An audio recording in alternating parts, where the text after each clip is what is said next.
সাপ, এই শব্দটা শুনলেই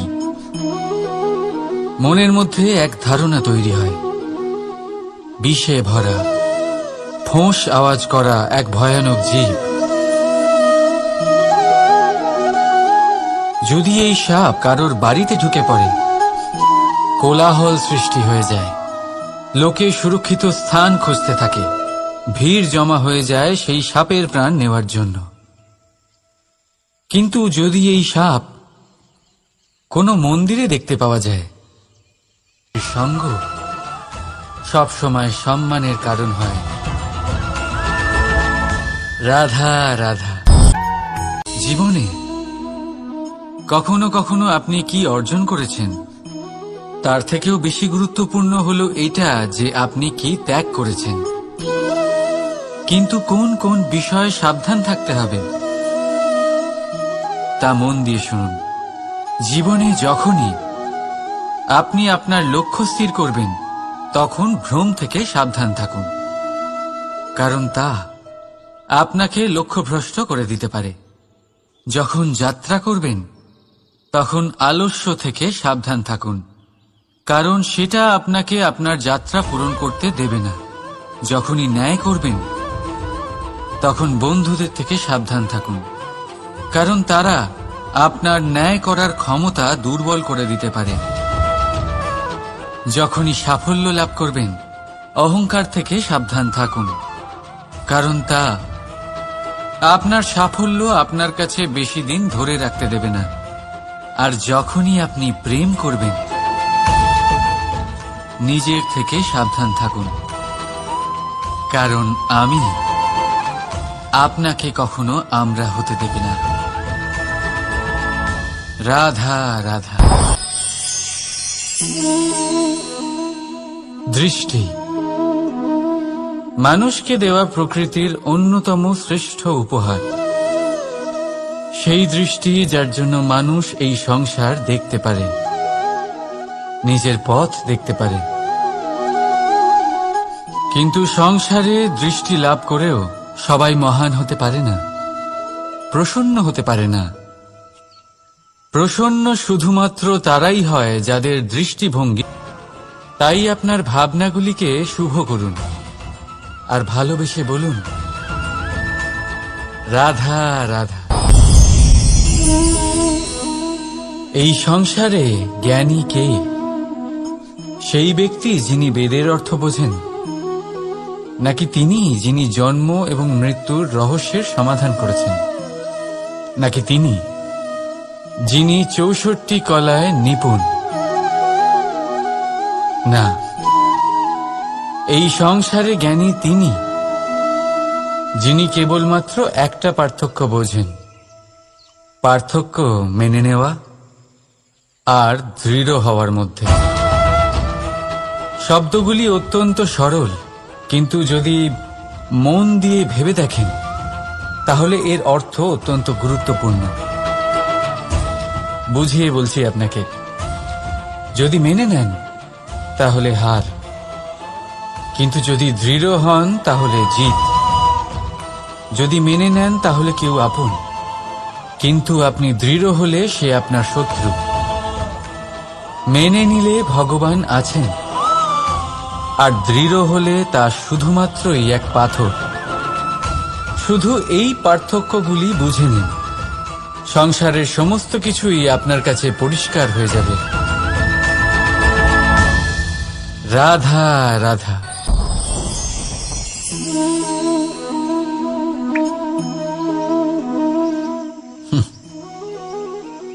আকাশ থেকে ঝরে পড়া বৃষ্টির ফোঁটা বড়ই শীতল, মিষ্টি আর পবিত্র হয়, কিন্তু সবার ভাগ্য ভিন্ন ভিন্ন হয়।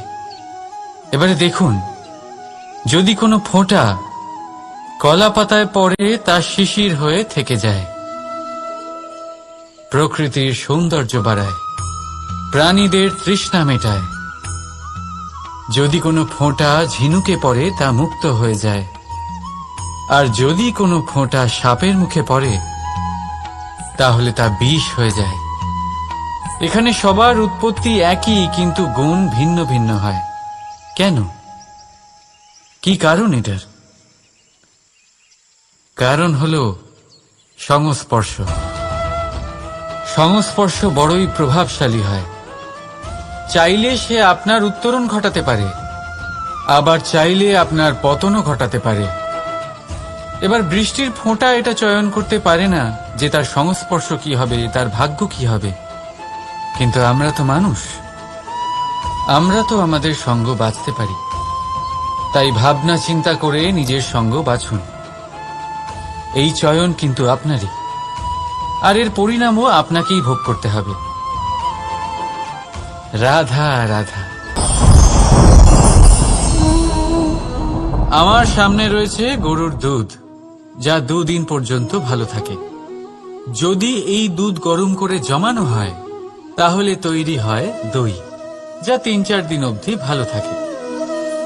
যদি এই দইকে মন্থন করেন তৈরি হবে মাখন, যা অনেক সপ্তাহ ভালো থাকে। আর যদি এই মাখন ফোটানো হয় তাহলে তৈরি হয় ঘি, যা বহু বছর ভালো থাকে। মানেটা বুঝলেন? তাপ আর মন্থন। জীবনে যত পরীক্ষায় উত্তীর্ণ হতে পারবেন, যত কষ্টের তাপ সহ্য করতে পারবেন, যত মন্থনের বাধা পেরোতে পারবেন, ততই যশ, শক্তি আর সামর্থ্য বাড়তে থাকবে। তাই কর্ম করুন, কঠিন বাধার সম্মুখীন হন, আর মন্থন করে মন শুদ্ধ রাখুন। মন প্রসন্ন হয়ে বলবে রাধা রাধা।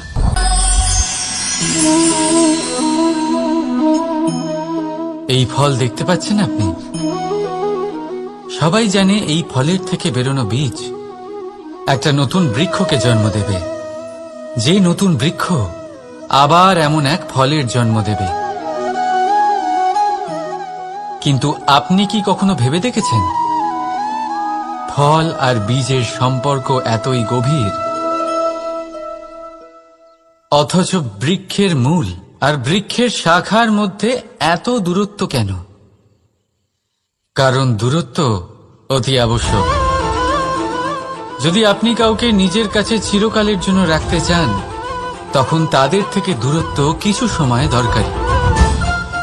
এই দূরত্বই হলো সেই কারণ যার জন্য আপনি আপনার সঙ্গীর মাহাত্ম্য বুঝতে পারেন।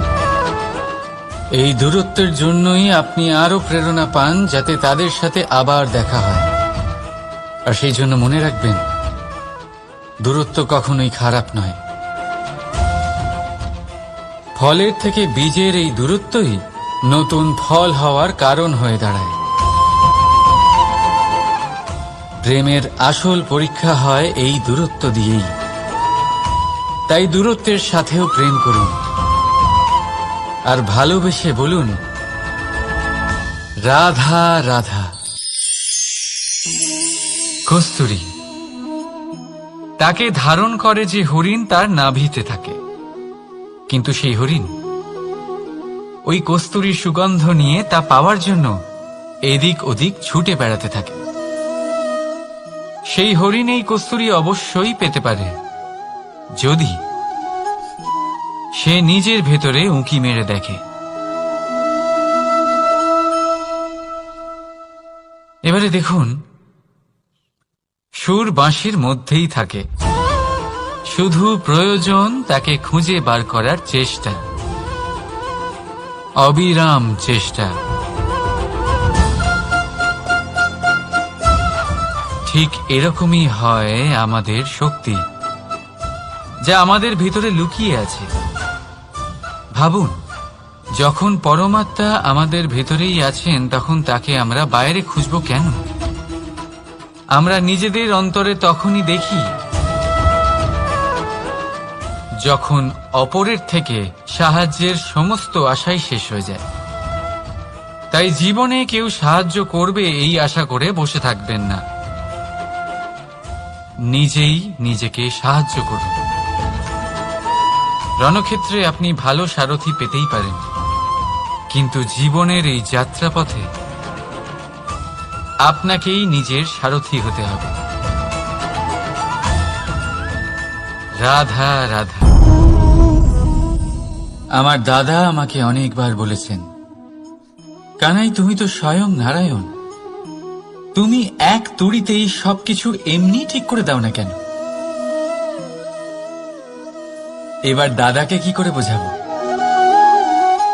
আচ্ছা, আপনি নিজেই ভেবে দেখুন, সিংহকে জঙ্গলের রাজা বলা হয়, কিন্তু সিংহ শুধুমাত্র তার ইচ্ছে প্রকাশ করলেই কোনো হরিণ কি নিজেই হেঁটে তার কাছে আসবে? নিজেই কি রাজি হয়ে যাবে তার আহার হওয়ার জন্য? না, কখনোই না।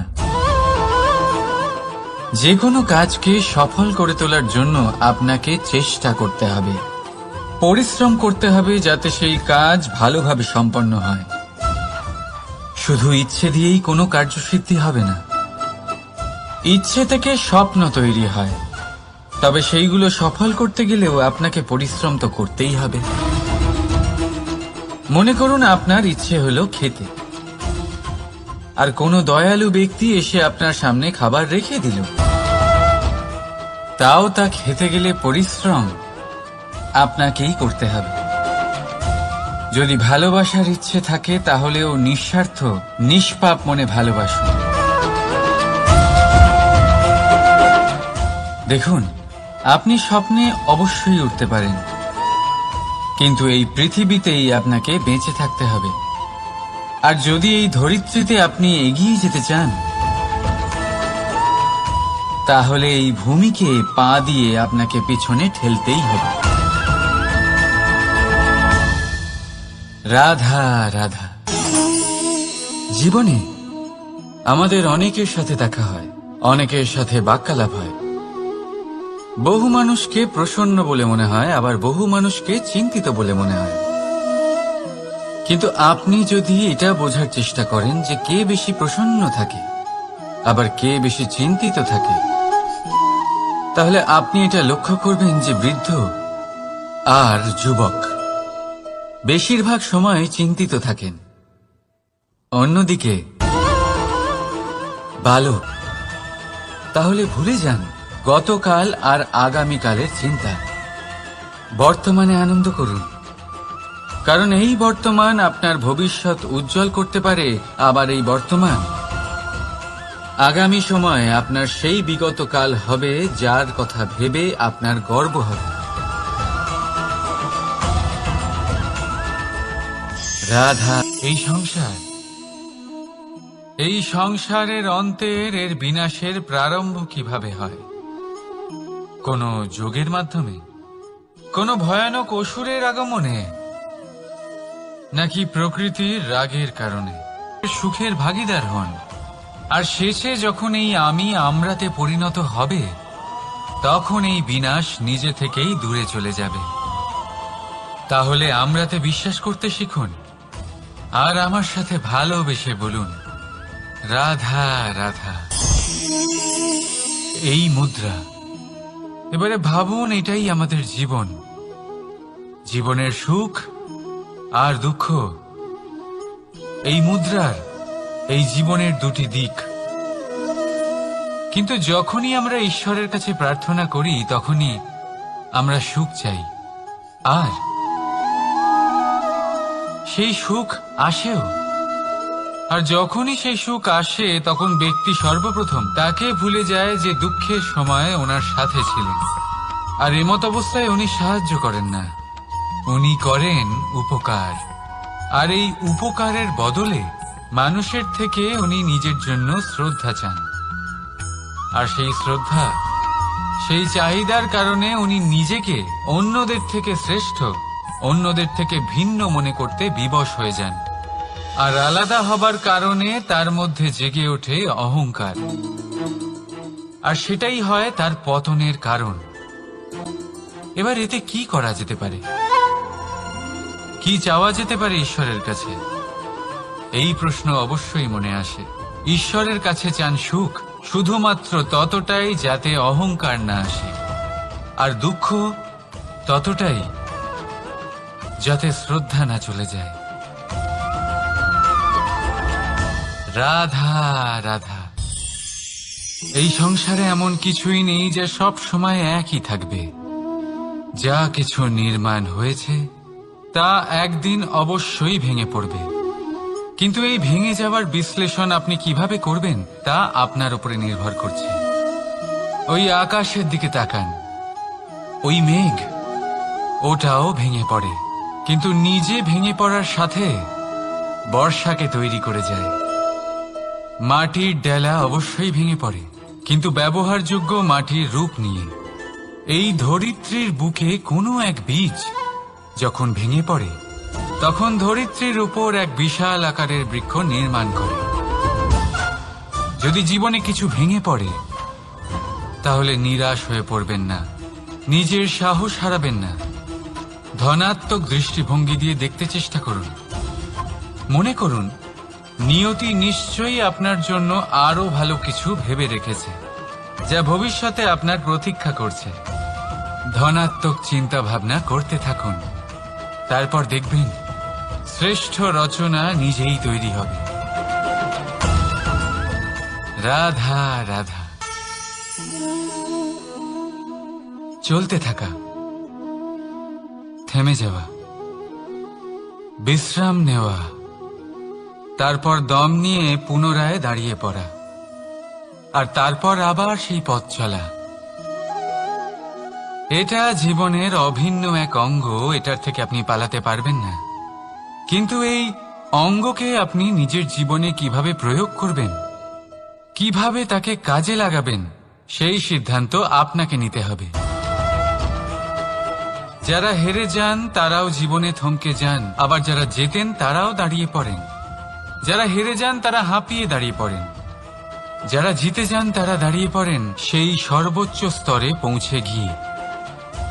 এবার দাঁড়াতে তো আপনাকে হবেই, তা হতেই হবে। কিন্তু কখন, কিভাবে দাঁড়াবেন, ক্লান্ত হয়ে নাকি সর্বোচ্চ স্তরে পৌঁছে গিয়ে, সেই সিদ্ধান্ত আপনার। অবশ্যই দাঁড়িয়ে পড়ুন, কিন্তু ক্লান্ত হয়ে নয়, কারণ আপনাকে পুনরায় দাঁড়িয়ে পড়তে হবে, পুনরায় যাত্রাপথে এগোতে হবে এবং সর্বোচ্চ স্তরে পৌঁছতেই হবে। রাধা রাধা। স্বপ্ন, আমরা জীবনে স্বপ্ন দেখতে থাকি, সেটা পূরণ করার পূর্ণ প্রয়াস করে থাকি।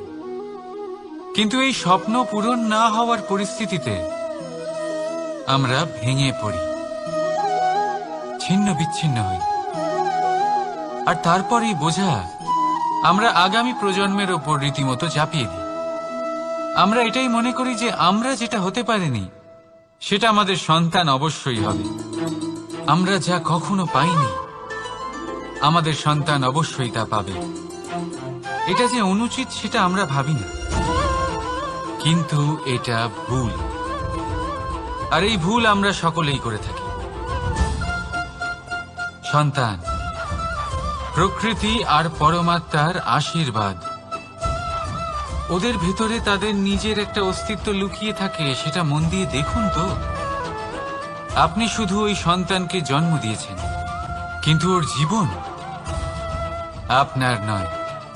তাই নিজের সন্তানের সাথে থাকুন, সময় কাটান, ওদেরকে ভালোবাসুন, সবসময় প্রেরণা দিন, কিন্তু প্রেরণা দিন ওর নিজের অস্তিত্বকে বাড়ানোর জন্য, ওর নিজের স্বপ্ন পূরণ করার জন্য, আপনার স্বপ্ন পূরণ করার জন্য নয়।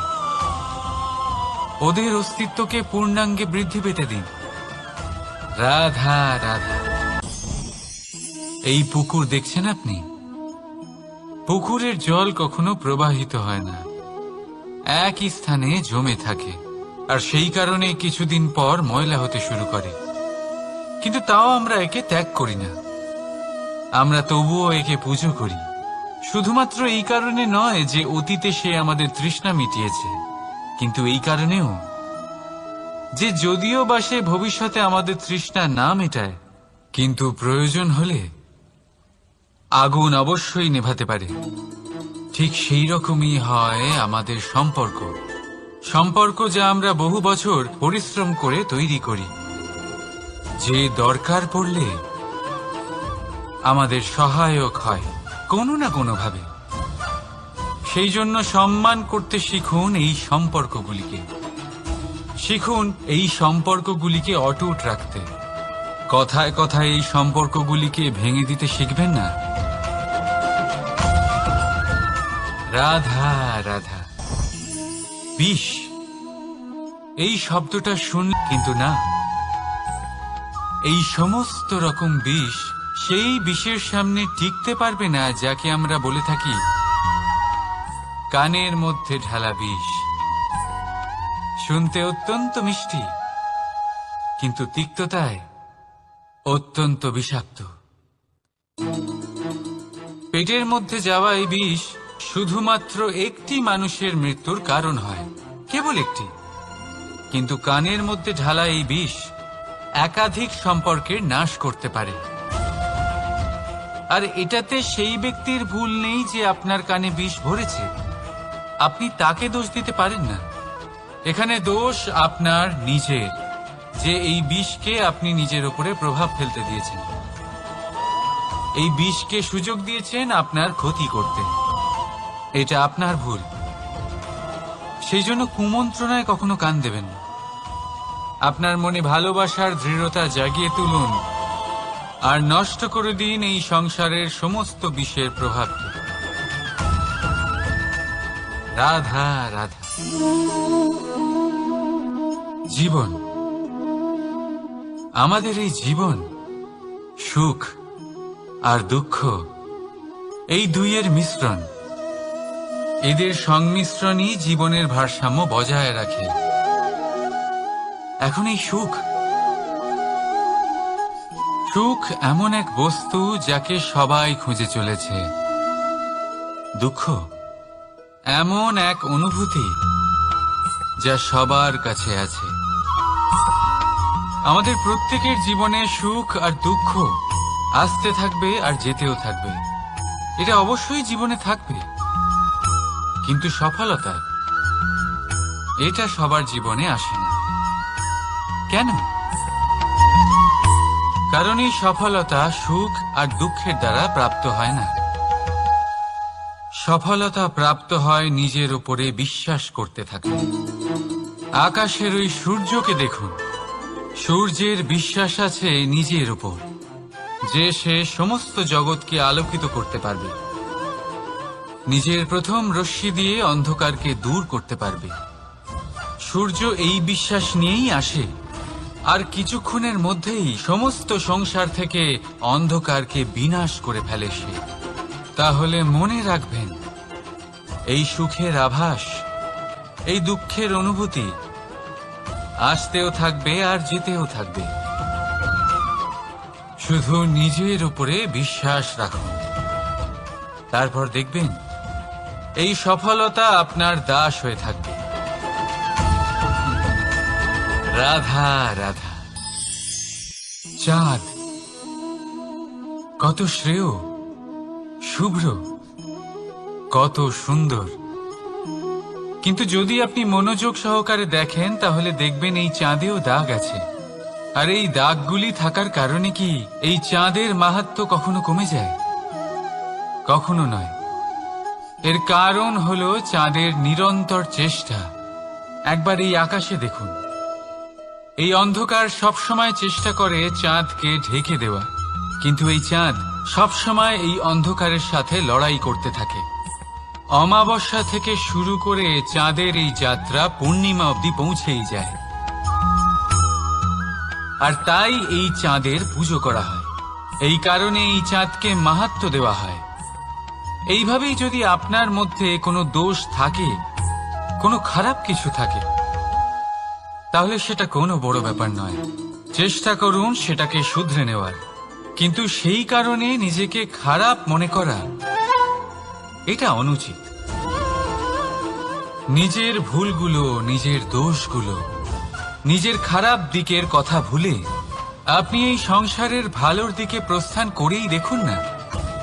আপনি দেখবেন আপনার অন্তরের তেজ ঠিকরে বেরোচ্ছে। রাধা রাধা। এই পিঁপড়েদের দেখছেন আপনি? সবাই একই রকমের। এদের মধ্যে তফাৎ খুঁজে বার করা অসম্ভব। মনে হয় যেন ওদের আলাদা আলাদা অস্তিত্বই নেই। কিন্তু যদি আপনি মন দিয়ে দেখেন, তাহলে দেখবেন প্রতিটা পিঁপড়ের আলাদা কাজ নির্ধারিত, তাদের আলাদা অস্তিত্ব আছে।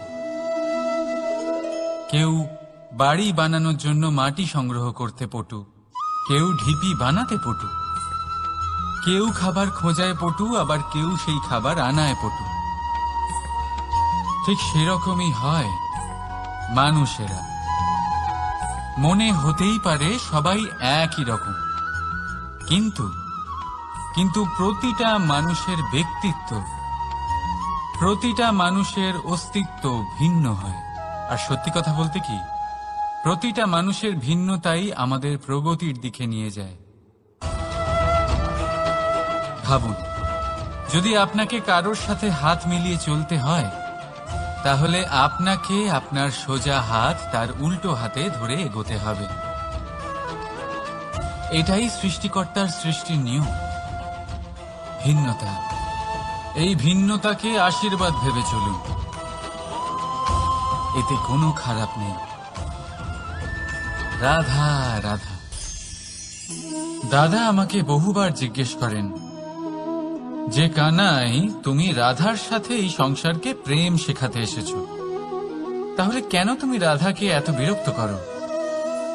কেন ও তোমাকে বিরক্ত করে? কেন এই ঝগড়াঝাটি হয়? কেন এই টানাপোড়েন চলে? এবার এটার উত্তর আমি কিছুটা এইভাবে দিতে চাই। পিঁপড়ে সেই বাড়িতেই প্রবেশ করে যেখানে মধু উপস্থিত আছে। যদি আপনার বাড়িতে মধু থাকে, কোনো মিষ্টি জিনিস থাকে, মিষ্টত্ব থাকে, তাহলে পিঁপড়ে সেখানে অবশ্যই প্রবেশ করবে। ঠিক এইরকমই হয় আমাদের সম্পর্ক। এর মধ্যে ছোটখাটো ঝগড়াঝাটি, টানাপোড়েন, রাগ করা, মন ভাঙানো, এই সব তো চলতেই থাকে।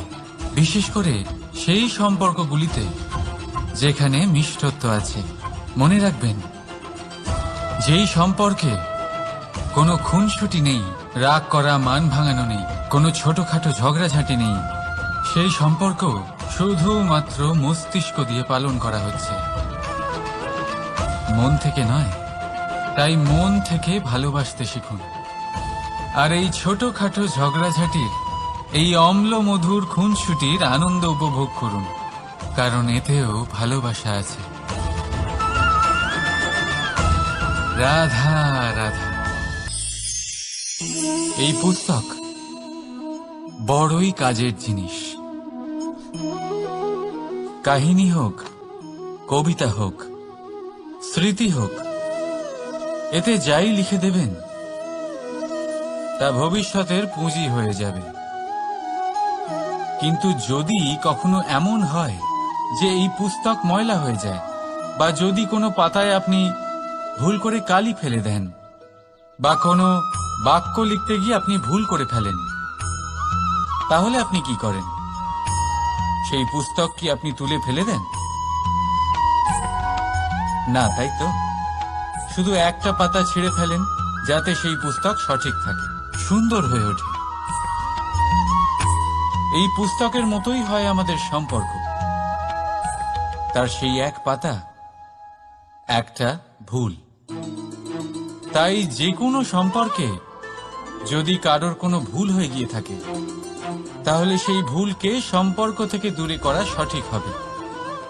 সেই ভুলকে ভুলে যাওয়াই সঠিক হবে। সেই সম্পর্ক ভাঙা নয়, সেই সম্পর্ক সামলে রাখুন। কারণ ভুল তো সবার দ্বারা হয়। যদি এরকম করেন, তবেই জীবনরূপী পুস্তক আরো সুন্দর হয়ে উঠবে। একে অপরকে ক্ষমা করতে শিখুন, একে অপরের ভুলকে ভুলে যেতে শিখুন। তারপর দেখবেন এই জীবনে আরো আনন্দ আসবে, আর এই সম্পর্ক নিঃশ্বাস নিতে থাকবে। রাধা রাধা।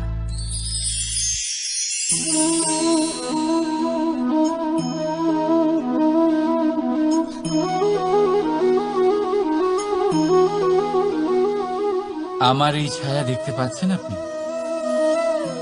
প্রকাশের স্রোত যখন মধুর, আর দূরে থাকে, তখন এই ছায়া লম্বা হয়ে যায়।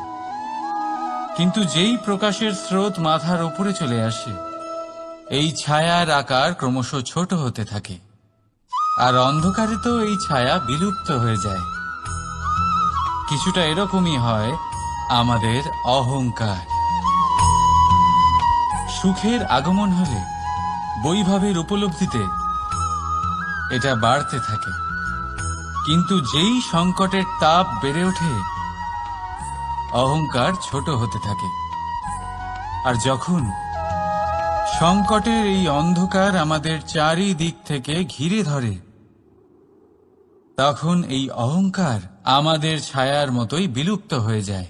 শুধুমাত্র আমি শ্রেষ্ঠ, আর কেউ নয়, এই আত্মসম্মান নয়, এ হলো অহংকার। আর অহংকার আর কিছুই নয়, শুধু পতনের দিকে প্রথম পদক্ষেপ। আর এই জীবনে পতনের দিকে নয়, প্রেমের দিকে এগিয়ে যান। আর আমার সাথে ভালোবেসে বলুন, রাধা রাধা। আপনি কি কখনো ফলে ফুলে পরিপূর্ণ বৃক্ষ দেখেছেন? তার ডালগুলো কিরকম স্বাধীনভাবে বেড়ে ওঠে, কিন্তু যদি এই ডালগুলো মূলের সাথে ঠিকভাবে যুক্ত না থাকে, সেই বৃক্ষের মূলগুলি গভীর না হয়, তাহলে কি হবে? তাহলে কি সে সেই সব সুবিধা পাবে? কখনোই নয়।